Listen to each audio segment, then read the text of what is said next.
Hello students, कैसे हैं? मैं बढ़िया हूँ। माई सेल्फ यासर, और एक और कॉन्सेप्ट लेके मैं आपको आया हूँ। आपके जो छोटे छोटे डाउट्स होते हैं आप मुझे बाई मेल भेज सकते हैं। यहाँ पे आप मेरे वीडियो पे जो कमेंट्स करते हैं उस कमेंट में आप अगला अपना क्वेश्चन लिख सकते हैं कि सर हमें इस क्वेश्चन का ये डाउट को और क्लियर कर दो अपने आने वाले वीडियो में। एक स्टूडेंट का डाउट था कि सर सिग्मा पाई बॉन्ड जो काउंटिंग करते हैं एमओटी थ्योरी के थ्रू वो मुझे नहीं आता, वो बता देना। सो वही डाउट मैं आपको लेके आ रहा हूँ। बच्चों, अगर आप मुझे लाइव देखना चाहते हैं या लाइव मेरी फ्री क्लास अटेंड करना चाहते हैं तो अनअकैडमी प्लस पे आएँ। अनअकैडमी प्लस पे AR सर के नाम से या अमित राणा सर के नाम से सर्च करें, मैं वहाँ मिल जाऊँगा। स्पेशल क्लासेस, फ्री क्लासेस होती हैं, तो आपको हर महीने फ्री क्लासेस मिलती हैं, वहाँ से आप आएँ। और फिर अगर आप सब्सक्रिप्शन लेना चाहें तो सब्सक्रिप्शन ले सकते हैं AR सर कोड यूज़ करके। अगर ये कोड यूज़ करते हैं तो आपको 10% ऑफ मिलता है ना। सो आज का कॉन्सेप्ट क्या है? आज का कॉन्सेप्ट है pi and sigma bond MOT theory में। तो कुछ एग्जांपल से हम इसको समझते हैं कि पाई और सिग्मा बॉन्ड कैसे निकाला जाता है एमओटी थ्योरी में, है ना। Let's take example B2 molecule. So B2 molecule में बोरोन के पास कितने इलेक्ट्रॉन होता है? 5। तो B2 में कितने हो जाएंगे? 10 इलेक्ट्रॉन। 10 इलेक्ट्रॉन का अगर हम एमओटी डायग्राम बनाएंगे या एमओटी का इलेक्ट्रॉनिक कन्फिगरेशन बनाएंगे तो कैसे बनेगा इसका एमओटी इलेक्ट्रॉनिक कन्फिगरेशन? इसका बनेगा sigma 1s2, sigma star 1s2, sigma 2s2, sigma star 2s2। इसके बाद क्या आता है? सिग्मा स्टार 2s2 के बाद इसके बाद क्या आएगा? इसके बाद आएगा पाई, आएगा पाई टू पी एक्स या pi two P Y. Pi two P X आएगा, पाई टू पी वाई आएगा, क्योंकि 10 ही इलेक्ट्रॉन बन रहे हैं। तो हर्ट्ज रूल के अकॉर्डिंग इन दोनों का एनर्जी सेम है। दोनों का एनर्जी सेम होने की वजह से इसमें 1 और 1 इलेक्ट्रॉन आएगा। तो B2 में यहाँ पे इस तरह से 1 इलेक्ट्रॉन आते हैं, तो पैरामेटिक होता है B2। और पैरामेटिक होने के साथ में इसमें 2 अनपे इलेक्ट्रॉन होते हैं।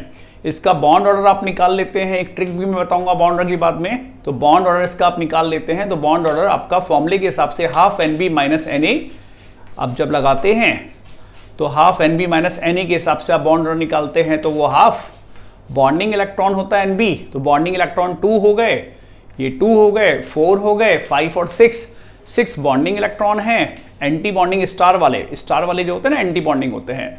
तो एंटी बॉन्डिंग 2 and 2 4 इलेक्ट्रॉन हो गए, तो 4 एंटी बॉन्डिंग हो गए। इस तरह यहां इसका बॉन्ड ऑर्डर 1 आया। अब बॉन्ड ऑर्डर जो 1 आया और साथ में ये पैरामैग्नेटिक है क्योंकि इसमें 2 अनपे इलेक्ट्रॉन है।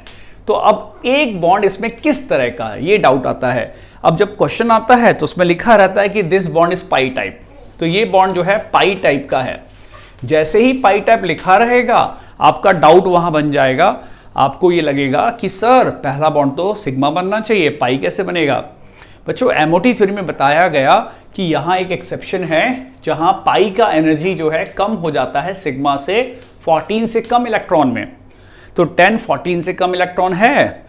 यहां पे बॉन्डिंग और एंटी बॉन्डिंग की एनर्जी कैंसिल आउट हो जाती है। बॉन्डिंग की एनर्जी कम होती है, एंटी बॉन्डिंग की ज्यादा होती है। अगर 2 इलेक्ट्रॉन बॉन्डिंग में है, 2 एंटी बॉन्डिंग में है, तो इसकी वजह से कोई बॉन्ड नहीं बनेगा। अगर फिर 2 बॉन्डिंग में है, फिर 2 एंटी बॉन्डिंग में है, तो इसकी वजह से कोई बॉन्ड नहीं बनेगा। लेकिन 2 बचे, कौन से वाले बचे? बॉन्डिंग वाले। और कौन से बचे? पाई। तो 2 इलेक्ट्रॉन पाई टाइप के बचे और 2 इलेक्ट्रॉन से कितने बॉन्ड बनते हैं? 1 बॉन्ड बनते हैं। तो उसमें पाई का 1 बॉन्ड बना। ऐसे B2 में 1 बॉन्ड पाई का होता है, पाई इलेक्ट्रॉन की वजह से। दूसरा एग्जांपल लेते हैं C2। जब C2 आप लेंगे तो C2 में कितने? 12 इलेक्ट्रॉन है।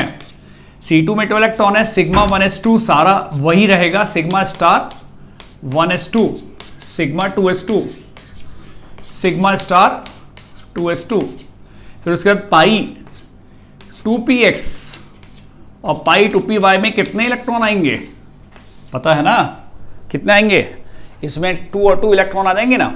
तो इसमें 2 और 2 इलेक्ट्रॉन आ जाएंगे क्योंकि इसमें 12 इलेक्ट्रॉन है ना। 2 4 6 8 10 और 12 इलेक्ट्रॉन हो गए। अब इसमें भी वही है। जब बॉन्ड ऑर्डर आप निकालेंगे तो बॉन्ड ऑर्डर आपका आ जाएगा ½ NB - NA से 8 - 4, ½ 8 - 4 फॉर्मूला लगा दें आप, उसके हिसाब से ये 2 आ जाएगा। अब बॉन्ड ऑर्डर 2 आया। 2 बॉन्ड किस तरह के हैं? तो आपके दिमाग में आएगा सर एक सिग्मा एक पाई है। नहीं, बोथ पाई। जब इसमें लिखा जाता है कि दोनों पाई हैं, बोथ पाई, तो ये बोथ पाई क्यों हो गए? क्योंकि अगर आप एनर्जी वाइज देखें तो bonding anti bonding energy cancel out. Bonding anti bonding energy cancel out, क्या बचा? बॉन्डिंग के 4 इलेक्ट्रॉन, और 4 इलेक्ट्रॉन का मतलब क्या? 2 बॉन्ड। कौन से 2 बॉन्ड? पाई वाले 2 बॉन्ड। तो 4 इलेक्ट्रॉन 2 बॉन्ड बचे, और ये डायमैग्नेटिक बना कि नहीं बना? तो दिस इज डायमैग्नेटिक। तो C2 कैसा होता है? डायमैग्नेटिक। बॉन्ड नंबर कितना है? 2 है। दोनों इसके पाई बॉन्ड है। समझ में आ रहा है अब क्यों है पाई बॉन्ड? क्योंकि पाई में इलेक्ट्रॉन बचे लास्ट में, ये सब कैंसिल आउट हो गए एनर्जी वाइज, और ये सब कैंसिल आउट हो गए एनर्जी वाइज। तो यहाँ पाई में 1 बॉन्ड बचा और यहाँ पाई में 2। जब N2 में जाएंगे तो N2 में वहां सिग्मा 2pz2 आ जाएगा। आएगा कि नहीं आएगा? तो N2 में सिग्मा 2pz2 आने की वजह से 4 इलेक्ट्रॉन होंगे पाई के और 2 होंगे सिग्मा के। अगर ऐसा हुआ तो फिर एक सिग्मा बॉन्ड बनेगा। अगर कभी इलेक्ट्रॉन आपके 4 पाई आए और 2 सिग्मा के इलेक्ट्रॉन आए तो 3 बॉन्ड बनेंगे। तो 3 बॉन्ड बनेंगे यहां पर, किसकी वजह से? N2 में यहां पे 4 पाई यानी 2 पाई के बॉन्ड बनेंगे। पाई इलेक्ट्रॉन है, यहां पे इलेक्ट्रॉन की बात कर रहे हैं अपन। 4 पाई इलेक्ट्रॉन से 2 पाई बॉन्ड बनेंगे, और 2 सिग्मा इलेक्ट्रॉन से 1 पाई बॉन्ड बनेगा, तो 3 बॉन्ड बनेंगे।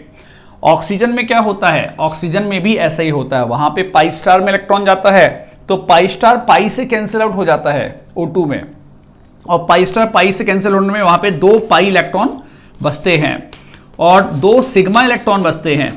उसकी वजह से 2 बॉन्ड बनेंगे, 1 सिग्मा 1 पाई। ऑक्सीजन में 1 सिग्मा 1 पाई बॉन्ड बन जाता है। तो सिंपल सा कॉन्सेप्ट क्या हुआ कि आप क्या करो, बॉन्डिंग एंटी बॉन्डिंग को कैंसिल आउट करते जाओ। फिर ये देखो बॉन्डिंग के कितने बचे, क्या देखना है? बॉन्डिंग इलेक्ट्रॉन कितने बचे और कौन से बचे।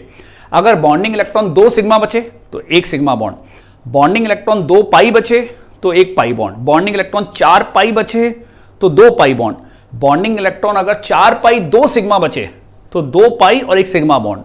तो बॉन्डिंग के इलेक्ट्रॉन कैंसिल आउट करने के बाद कितने बचेंगे, उससे पता चलता है कि उसमें कितने सिग्मा और कितने पाई बॉन्ड है।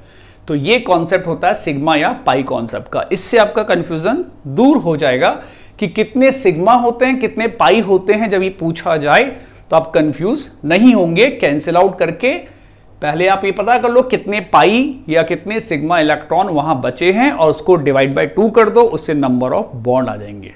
समझ में आया? Thank you.